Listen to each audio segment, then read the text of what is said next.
Agent, listen up. You and your squad are urgently needed in New York City. Hold up. Before we go off and kill this game's edgy bad guy and his goons, what can you do to prepare for the expansion's release on March 3rd? I get asked this question a lot, and I'll be answering that in this video. Number 1, get to Endgame. That means hitting level 30, getting to World Tier 5, and being around 500 gear score. If you pre-ordered the expansion, it comes with an infinitely reusable level 30 booster.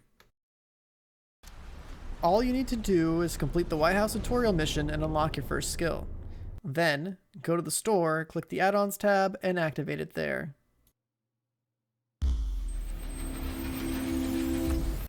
You can do this on all 4 of your character slots. It takes as little as 7 minutes per character. Even though this expansion brings all sorts of huge quality of life features and reworks, especially regarding inventory management, any dedicated players will likely still need extra characters for things like weekly raid rewards. Moving on to number 2, Specializations. There are 3 specs to unlock, and you'll want to max out all 6. Only the Firewall, Gunner, and Technician have to be leveled up if you use the booster. If you have bought the Year 1 pass, these will already have been unlocked for you. If not, you'll need to do the field research to unlock them. Even if you do have the Year 1 pass, I highly recommend that you do the field research so you unlock a few named item blueprints. To level up your specs quickly, you'll want to take advantage of daily and weekly activities. If you already have 50 intel, select the spec you want to work on and start knocking out your weekly bounties. If you don't have the intel, start by knocking out your weekly invasion, the missions, and strongholds marked in red. As soon as you're capped on intel, go back to doing weekly bounties to get uncapped. Both these sources give a nice chunk of spec points. Finally, to grind out the rest, focus on doing level 4 control points if you have a decent enough build for it. They are unheroic, but unlike missions, they can scale down for solo players. Each one gives you 1 spec point and also awards you with blueprints. This brings me to number 3. Unlock every blueprint in the game. Level 3 and 4 control points are the best source for blueprints. You can also do some projects from blueprints. You should see them listed in the rewards. Number 4 seems like an obvious one. Craft every attachment you unlock.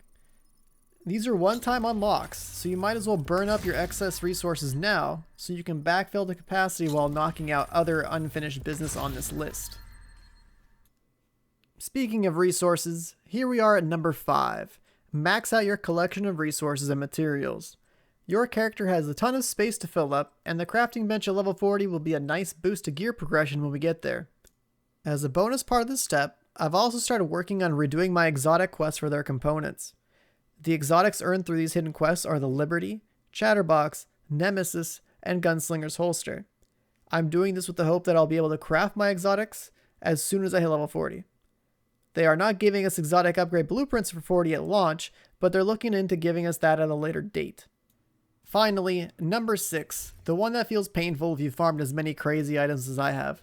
Thanks to Gear 2.0 changes and additional dev clarification on Twitter and Reddit, it is safe to clean out your inventory, your stash, and any alt characters of any loot you aren't still using. As soon as you start getting level 31 gear, it will be an upgrade over your level 30 gear.